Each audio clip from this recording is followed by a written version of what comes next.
Om Sahana Bhavatu Sahana Bhunaktu Sahaviryam Karavavahe Tejasvinavadhidamastu Ma Vidvishavavahe.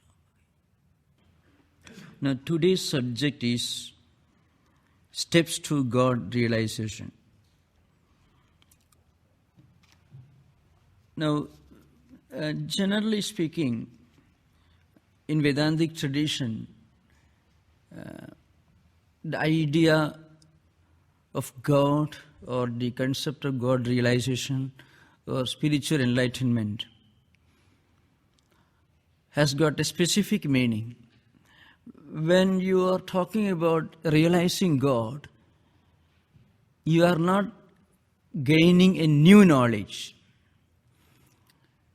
We are only realizing our true nature. It is a basic concept. We are rediscovering ourselves. We are, in fact, removing all the wrong notions that we have accumulated in our mind. And when this wrong understanding, these wrong ideas, when these wrong notions are removed, then we rediscover our true nature. So, through God realization, we are not getting a new knowledge. We are not reaching somewhere, leaving some place behind.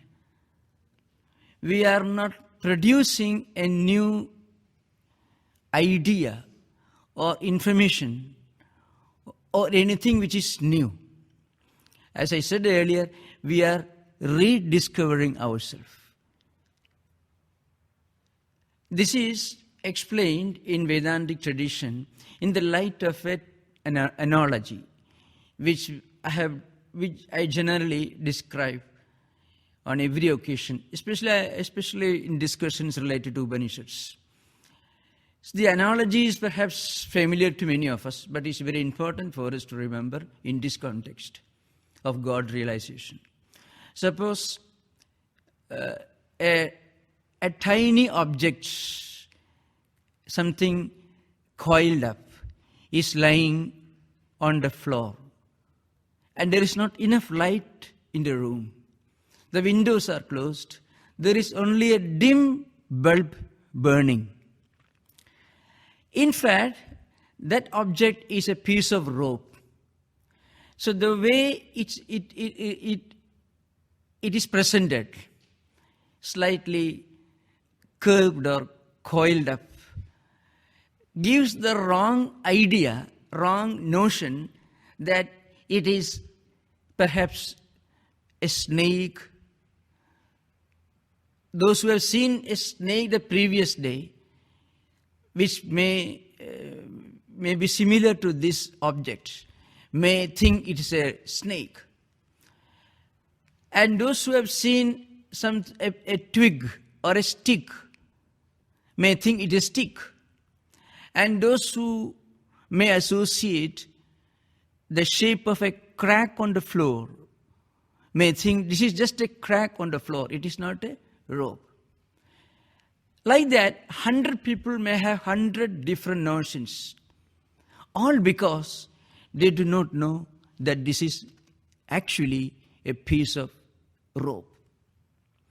Now, when you bring light or when you open the windows, what happens?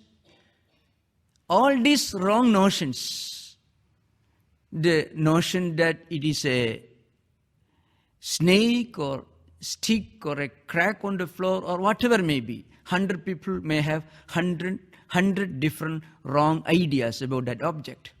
All these wrong notions vanish. And you understand, you realize that it is the rope. Now, the fact that it is a rope is not the result of the light that you bring. Even if you don't bring light, even if that object remains in that room in pitch darkness, it will be a rope. Even if you do not realize that it is a rope, still it will be a rope. Similarly, the fact that we are inherently divine, we are by our very nature divine, the Atman, the self-effulgent Atman, the immanent principle residing in all living beings, the all-pervading reality, this fact doesn't depend upon your realization. Even if you think you are this body, you are not this body, you are the Atman. So when I speak about God, a point should be made clear at this point. The idea of God has got different dimensions. The primitive person may think God is somebody sitting somewhere like a supervisor with a mighty big stick in his hand, ready to pounce upon you, punish you if you do something wrong even by mistake, or reward you if you obey him. This is, well, from Vedantic standpoint, this is not wrong, but this is only an incomplete idea of God.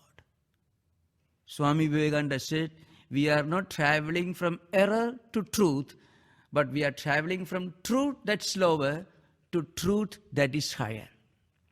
So, even the most primitive concept of the absolute reality of God may not be necessarily wrong, but it is only a partial understanding of the reality. So, for the highest standpoint in Vedantic tradition, even if you do not realize that we are the Atman, we are the self-effulgent reality, we are the all-pervading reality, that we are the transcendental reality, we are inherently divine, this fact doesn't depend upon our realization of this fact. Just as the fact that it is a piece of rope that's lying in the room does not depend upon your bringing the light. The light that you bring removes the darkness. And along with darkness, all the wrong notions are also removed. And then what happens? The rope reveals itself to be what it is. Similarly, in Vedantic tradition, God realization means removal of all wrong notions that we have with regard to what we are. We think we are this body. We may think we are this mind. At a higher level, we may think we are the intellect. Or we may think that we are just a creation, part of creation. Like that, there are so many different levels of understanding.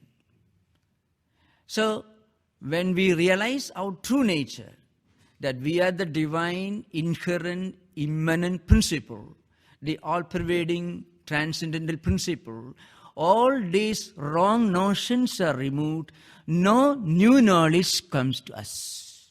So God realization, in fact, in a way, it suffers from a serious problem, the problem of language, because no language is an adequate tool, an efficient instrument to explain a higher metaphysical idea, then what to speak of a higher spiritual idea? Because spirituality goes beyond metaphysics. So that's a point you have to remember. When we use this term God realization, it reveals the inadequacy of the language as a tool, as an instrument to express what is beyond expression. It is an attempt in words to explain what actually is beyond words. So this problem has to be kept in mind when we analyze the subjects. So what I was trying to drive home was there is an evolution at the level of the idea of God, and in parallel to this, there is an evolution at the level of the seeker, the spiritual aspirant himself. As we evolve spiritually, as we grow forward spiritually, we get a more and more complete idea of the reality. Rather, we get a less and less incomplete idea of the reality. And when we really understand the reality, we realize that this reality is non-distinct, non-different from ourselves. So, as I said, God realization is not gaining a new knowledge or a new information. It is only a kind of rediscovering our own true nature. This knowledge doesn't come from outside. The wrong notions that we have accumulated within ourselves are removed. And when these wrong notions are removed, as a result of the removal of ignorance, then the reality expresses itself, because the reality does not require the instrument of a revealer. The reality is self-revealing by its true nature. So this is the point which I want to emphasize. Now I shall explain this in the light of a very interesting, a celebrated dialogue between two great philosophers. The dialogue is taken from the greatest of the Vedantic literature, namely Brihadaranyaka Upanishad. Upanishads constitute the very foundation of Vedantic wisdom and Vedantic knowledge. And Brihadaranyaka Upanishad is the greatest, the most sublime, and most celebrated Upanishad. And Shankaracharya's commentary on this is supposed to be an unsurpassed philosophical, metaphysical literature. In the words of Paul Deussen, he said when he read a distant translation because he became familiar with Sanskrit language, when he read it, a translation from French into German he said, all the knowledge that he had accumulated earlier had to be removed from him as to what the real meaning of human existence is. These are the words of Paul Deussen, because he was supposed to be the greatest Western Indologist who made a thorough study of the Upanishadic literature. I shall just give you an outline of this dialogue. In this dialogue, there is a teacher. The teacher's name is Yajnavalkya. And the student is a great emperor of ancient India. His name is Janaka. Janaka himself figures as a great celebrated exponent of Vedanta in Vedantic literature. But Yajnavalkya was the supreme teacher of that age. So one day, this great sage, Yajnavalkya, we can say the Socrates of those days, came to Janaka. And Janaka puts a question to him. A very simple question. Even a child can put this question to his father. How are we able to walk, to act, to move about, to live in this world? What is the light which enables us to move about, to do things, to travel about in this world? This is the question. Very simple question from an empirical point of view. And Yajnavalkya's answer is obvious. It is sunlight. That everyone knows. It is sunlight that enables us to live in this world. Without sunlight, we can't think of human existence, normal human life. So it is sunlight, or it is the sun which enables human beings to live in this world, to walk about, to go about his or her day-to-day activities. Well, then Janaka's next question: how subtle, in a subtle way, how Janaka enters from the phenomenal to the noumenal questions of human existence. So then Janaka's next question, well, in the evening what happens?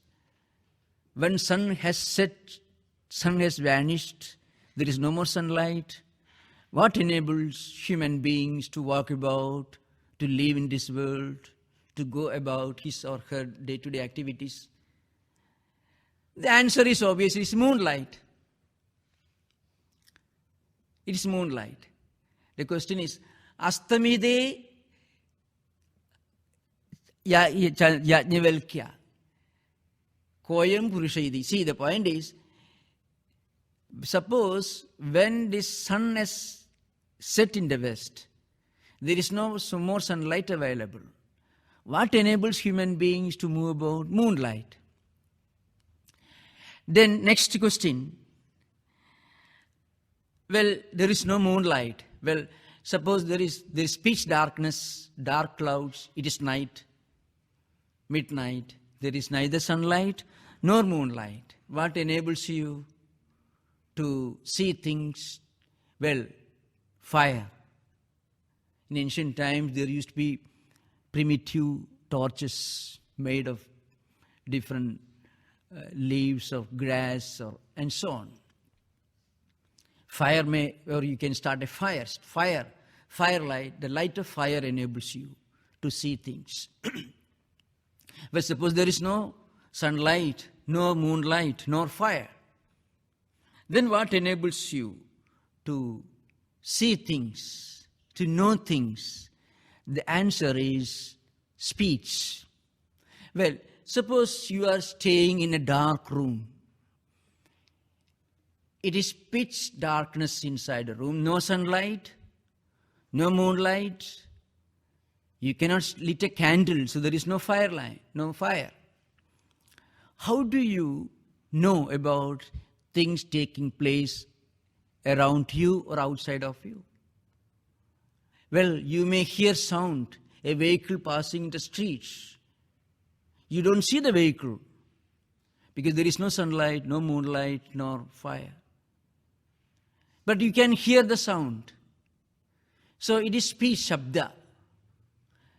It is speech or sound that enables you to know the presence, the existence of a vehicle moving in the streets. Now remember, the word used in Sanskrit for this light is Jyoti. Jyoti doesn't really mean light alone. Jyoti means something which reveals or something in whose presence things get revealed. Things automatically get revealed. That's the meaning of Jyoti. So, 4 Jyotis, 4 lights are mentioned. Surya Jyoti, Chandra Jyoti, Agnir Jyoti, Vak Jyoti. Surya Jyoti means sun or sunlight. Chandra Jyoti means moon or moonlight. Agnir Jyoti means fire or light of fire. The 4th is Shabda Jyoti. Now, if you translate the word Jyoti as light, how do you associate the idea of light with the word? So, the great commentator Shankaracharya would tell you that here light doesn't mean physical light. What is the function of light? The function of light is that the light reveals itself and also it reveals everything around it. If you lit a candle in a room, you can see the light, you can see the candle, and in the light of the candle, you can also see things around the candle. So, Jyoti or light means something which reveals other things and also reveals itself. Now, here, speech or sound becomes the Jyoti, the revealer of the presence of a car moving in the streets. Because, as I said earlier, there is no sunlight, no moonlight, no fire, and still, and your eyes are closed, you are staying in a pitch dark room, still you come to know of the presence of a car moving the street by listening to the sound. All right, then Janaka asked the fifth or the last question. And the last question takes you straight to the highest Vedantic concept.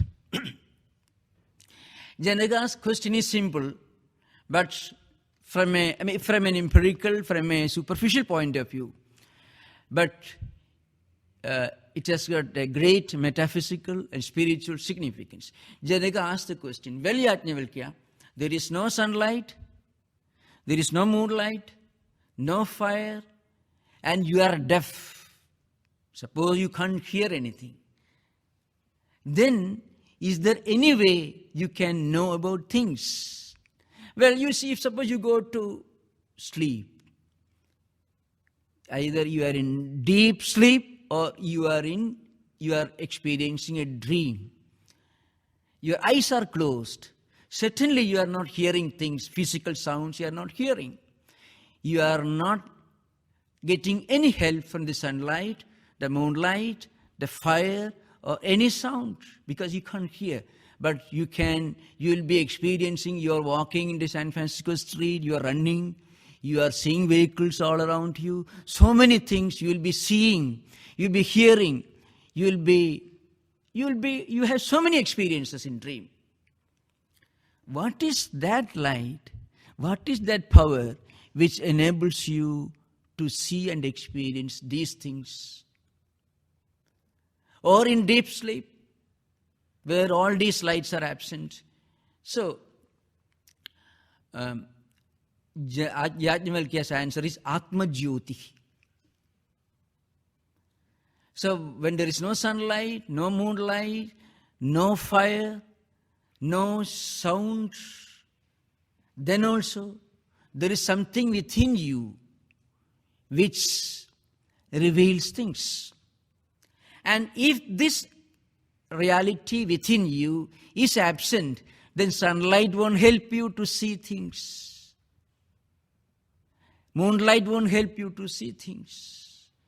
So also fire, candlelight, or sound or speech won't help you to know anything about in this world. So what is the essence of all lights? What is the supreme revealer, in the presence of which everything gets revealed?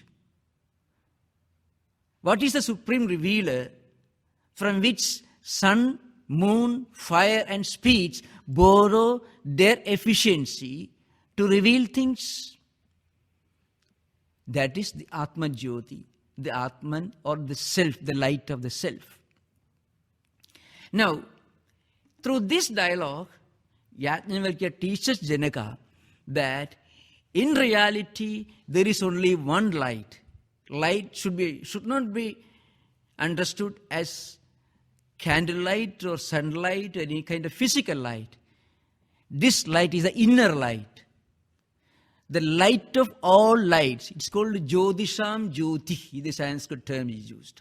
It is the light of all lights. It is a revealer of all revealing factors, revealing agencies, revealing forces. And once this light is realized, then everything becomes revealed.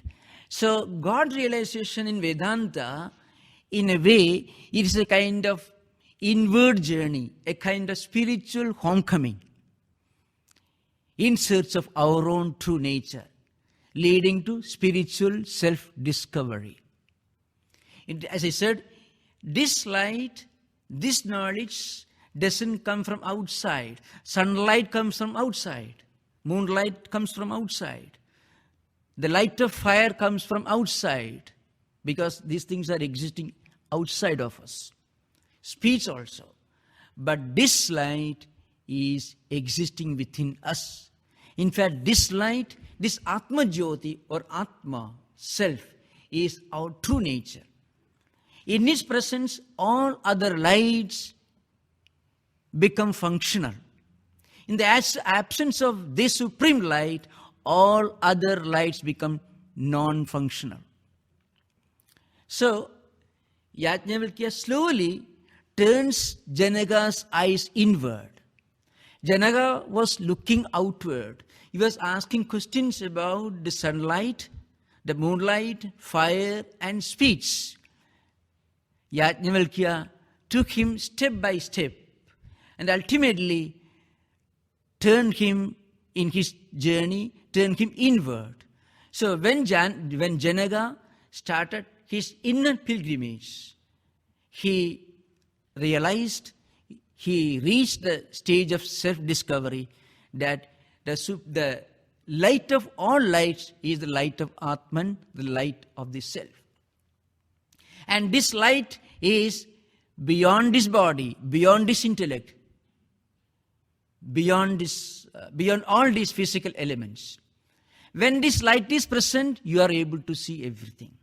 When this light is absent, sunlight may be blazing overhead, but a dead man cannot see things. You may light a candle in front of him, he can't see. You may blow a terrible sound, he can't hear. Because this inner revealer, the inner light, has left the body. Body, sense organs, mind and intellect are only instruments, tools through which this self-revealing supreme light reveals itself. They are instruments. This light is revealed through these instruments. And as we start our inward journey in search of this self-discovery, we have to follow certain disciplines. These disciplines are explained in another Vedantic classic. The classic, many of you must have studied. It is a small book, Viveka Chudamani. Here Shankaracharya helps you by giving a brief description of the different tools, different instruments, and different ways of sharpening these instruments, which help us in this inward spiritual journey, which he calls sadhana chadushtayam. The first instrument the first stage or the first necessary ingredient which every spiritual pilgrim who starts his journey in search of his own true nature has to attain is a sense of proper discrimination. Discrimination is a term used here. It has no other connotation. Here discrimination means an ability to understand what is actually real and what is not real. That's the only sense in which viveka is the word used, which is sometimes inadequately translated in English as discrimination. But viveka means discrimination with wisdom. That's the real meaning. So very often the viveka should be translated as wisdom, which enables us to choose between what is false and what is genuine. Now, as I said earlier, there are two types of evolutions taking place in spiritual life. On the one hand, the evolution at the stage, or the evolution with regard to our understanding of the absolute reality. A primitive person may think that God is a most uncompromising, a tyrannical, a no-nonsense person sitting somewhere with a mighty big stick in his hands, ready to punish you if you, even by mistake, commit a small mistake, or reward you if you obey him blindly.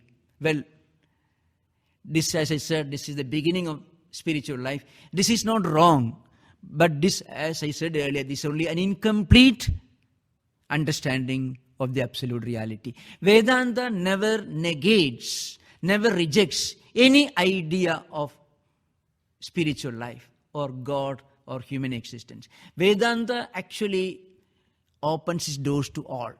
But it tells you this is not highest. You have yet to go a long way forward. No, and as you evolve further, you realize the supreme reality is the immanent, the omnipresent, the transcendental reality, as I said, the supreme revealer, which is present in every being, which is all-pervading. This is the highest understanding. Now, before reaching this, we have many other levels of choosing. You know, most of us have got an idea of priority in life, depending upon our status, our profession, our vocation. A sense of priority.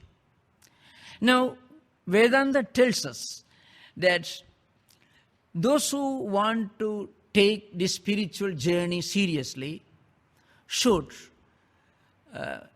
become mentally non-attached. I won't use the word detached.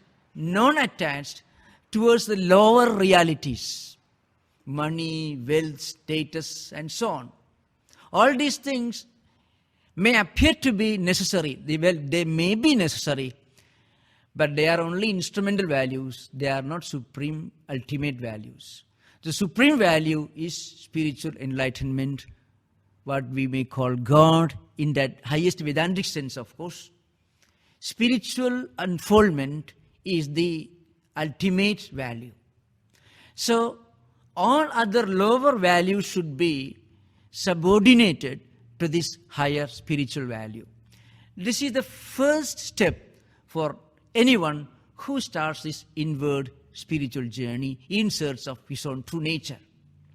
It's called Nitya Anitya Vastu Viveka in the language of Shankaracharya. Means a proper idea of priority between what is real, what is unreal. A normal person living in this world cannot ignore or neglect his responsibilities. He should not. He should not.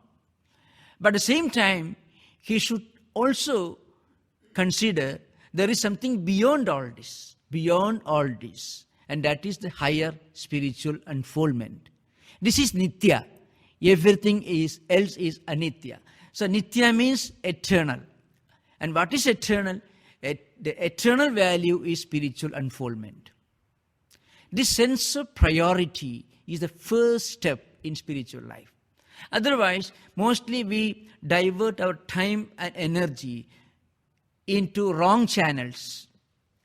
And that will make us obsessed with the unreal, with the secondary, empirical, worldly pleasures and worldly pursuits. Worldly pursuits need not be neglected. Your profession, all other activities should not be and need not be neglected. But even when we are engaged in these worldly pursuits, we must keep in mind there is something beyond all this, which transcends all this. This sense of priority is the first step in spiritual journey. And the second step that is mentioned is that we must give up all obsessions, all desires for worldly pursuits. Means we must not consider worldly pursuits as the highest ambition in our life. See, all human beings have got a sense of goal, sense of supreme ideal. Everyone. A sportsman may be dreaming about getting an Olympic medal. Or a musician may have an ambition of becoming a world-famous musician, and so on. So every person has got a sense of desire, sense of ambition, which is not wrong actually. But suppose you can consider, you can look upon these pursuits as part of your spiritual unfoldment. See, there have been great musicians for whom music was an instrument for spiritual enlightenment. There have been great artists, philosophers, thinkers, who sublimated their pursuits to a higher spiritual level. So, if one could sublimate his or her ideal of life to the level of spirituality, that will remind you of your supreme goal. On the other hand, if we consider that worldly pursuit is the beginning and also the end of human existence, then it becomes a stumbling block in spiritual life. And also we should not have any ambition for gaining something in the form of physical pleasures in afterlife. Technically it is called Ikhamutra Phala Bhoga Viraga. I am trying to interpret it in the language of our own times. We should not be obsessed with any kind of material ambitions or desires, either in this life or next life. Because any kind of desire takes you away from your spiritual pursuit. After all, if you analyze the characteristics of human beings, you find his ultimate ideal, need not be spiritual, reveals his character and his idea of the highest achievement in life.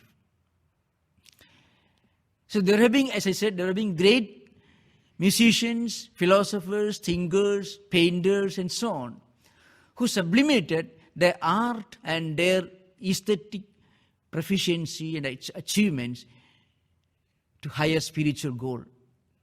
But instead of that, if they keep them under the lower level, then it becomes a stumbling block in spiritual life. The third discipline that is mentioned is a sense of inner control and external control. Control of the senses.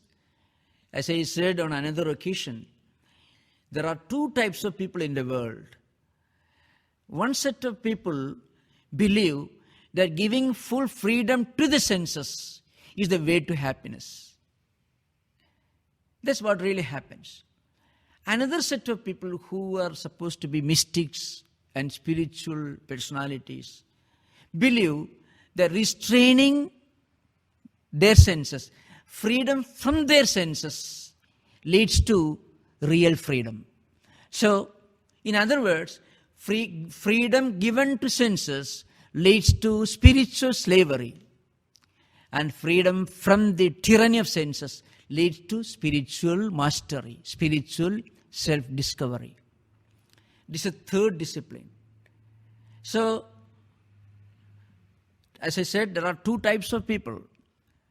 Those who believe that the world is meant for enjoyment and giving full freedom to the senses and going in search of the objects of desire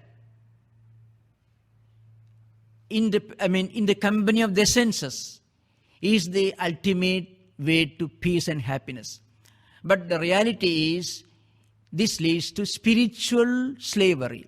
So freedom to the senses leads to spiritual slavery, because you are a slave of the senses. But any attempt to restrain the senses, to go beyond the level of senses, to look beyond the present, beyond the empirical, beyond the phenomenal, leads you to freedom in the true sense of the term. That is self-mastery or self-discovery. And according to Vedantic tradition, the third important discipline is we must try to divert our senses into creative channels so that the senses will not create a stumbling block in spiritual life. Senses cannot be forcibly withdrawn from their objects. So, Vedantic philosophers and also yoga philosophers like Patanjali, Vijnana Bhikshu, the commentator, and others, they are unanimous in pointing out one important idea. That is, senses cannot be forcibly withdrawn from their objects. Suppose you say, I won't see that object again if you take a strong decision. Then he will be always reminding you that you should not see that object. In other words, you will be always seeing that object mentally. If you always remind yourself against remembering an object. What does it mean? Physically you are not seeing the object, but mentally you are always seeing the object, which is even more harmful in spiritual life. So therefore, all the great spiritual thinkers are unanimous in one view. That is, the senses cannot be and should not be forcibly withdrawn from their objects, but they should be sublimated, they should be diverted into creative channels. Instead of reading bad books, you may read good books, which will feed the mind with creative, spiritually helpful ideas. Instead of hearing spiritually harmful things, listen to words and ideas which are spiritually helpful, which again will reinforce the spiritual culture of the inner mind.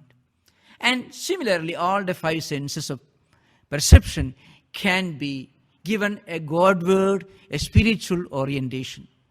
This is called spiritual sublimation.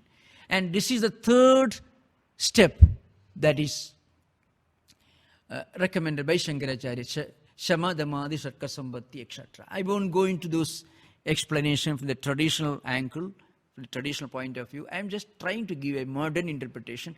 The same reality, the same idea, but given an interpretation which is intelligible to our own times. This is called the spiritual sublimation of the senses, which leads to spiritual mastery. Because senses, as I said, senses can be controlled by diverting them towards creative channels. They won't keep quiet. If you do not divert your senses into creative channels, they will divert themselves into destructive channels because they cannot keep quiet. Mind also doesn't keep quiet. Therefore, mind should be filled with spiritually helpful ideas by diverting the senses towards creative channels, because it is the combined effort of the senses that brings ideas into mind, good or bad ideas. And the fourth important qualification that is necessary for anyone who undertakes this spiritual journey is an intense desire for spiritual enlightenment, spiritual unfoldment. It's called mumukshutvam. Literally means an intense desire for liberation. Actually, it could be put this way. We must have a strong desire to go beyond, to go ahead. This is very important. In fact, psychologically speaking, everyone has got a strong desire for something.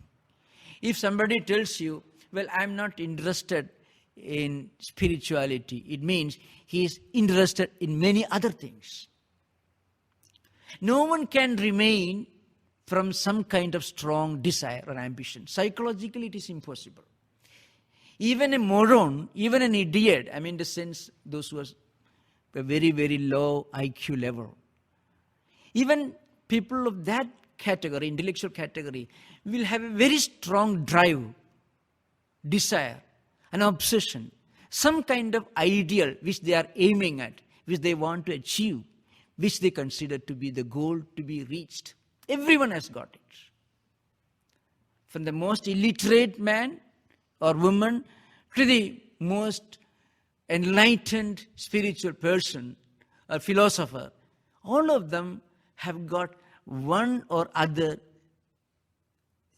high ideal which they are aiming at, which they want to achieve, which they want to reach.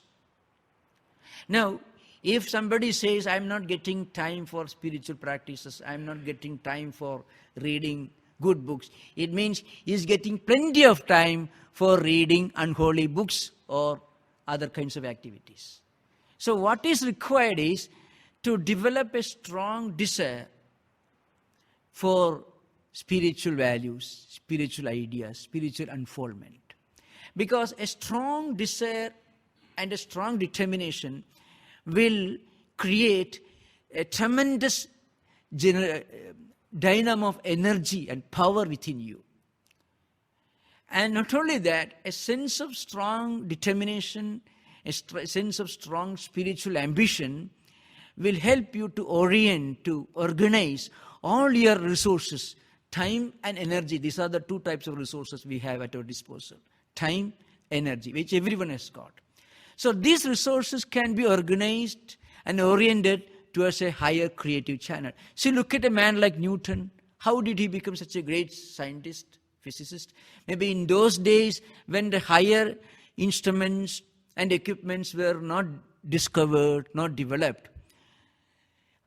Earlier, during the early days, scientists had to depend so much upon their own intellectual intuition, higher mental faculties, because they could not make it. There were no computers, there were no sophisticated electronic gadgets or instruments. So they had to depend so much upon their own inherent intuitive faculties and abilities. But they had nothing else to think about. And that took him one day to the highest discovery, the theory of gravitation. Just as a sage or a saint in ancient India sat in a hermitage in a forest and turned his inquiry inward through meditation, discovered a spiritual truth.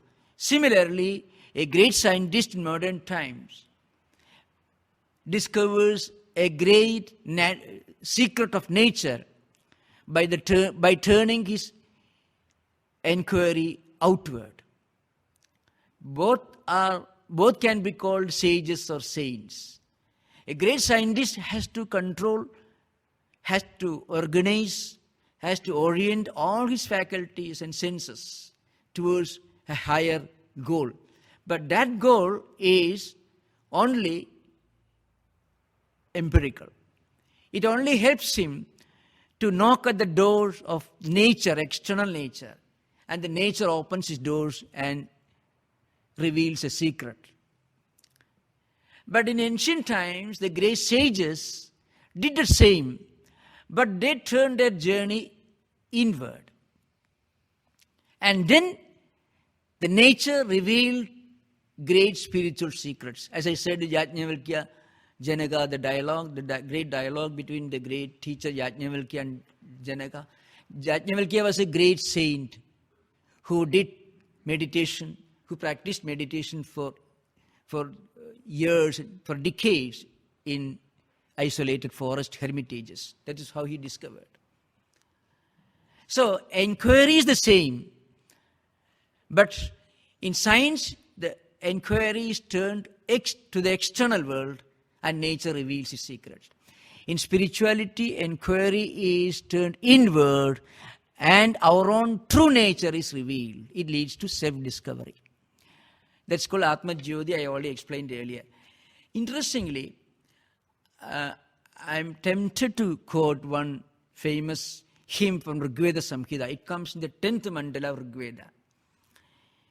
It's a famous hymn. It's called the Hymn of Creation, or Creation Hymn, or Hymn of Creation, Srishti Suktam. It gives a highly metaphysical and mystical interpretation of the mystery of creation and the mystery of human life. There is one mantra, Sato Benthum Asadi Niravindan Hridi Pradeshya Kavayo Manisha. The meaning is this. The ancient sages went in search of the cause of the universe, the origin of the universe, the final cause of the universe. And they turned their inquiry into the external world. But they could not discover the origin of the universe in the external world. And then, when they turned their inquiry inward, they discovered the origin of the universe, the mystery of human existence. And they found that origin of the universe within themselves. And they found this reality is omnipresent. They found it within themselves. So they discovered the immanence of the reality. And simultaneously, they discovered the same immanent reality is also all-pervading and it is also the transcendental reality. This is how one of the most famous and celebrated hymns in Rigveda Samhita ends. Swami Vivekananda has referred to this sukta on one or two famous occasions. It comes the 10th mandala. Nasadasi, no sadasi tadanim. In the beginning there was neither existence nor non-existence. That's how it begins. And ultimately the sages tried to find out the real mystery, the real meaning, the origin of the universe. And then knock at the doors of external nature. But the nature didn't open its doors because nothing to reveal. The real origin of the universe cannot be found outside of themselves. Then they turned their inquiry inward. And when they did turn their inquiry inward, they discovered themselves, their own immanent real nature, to be the origin of the universe. And then they discovered that reality is all-pervading and also transcendental. And this is the method of self-discovery explained in the Vedantic text. So thank you. Namaskar. Om Shanti Shanti Shanti. Hari Om. That's Sri Ramakrishna Namaste.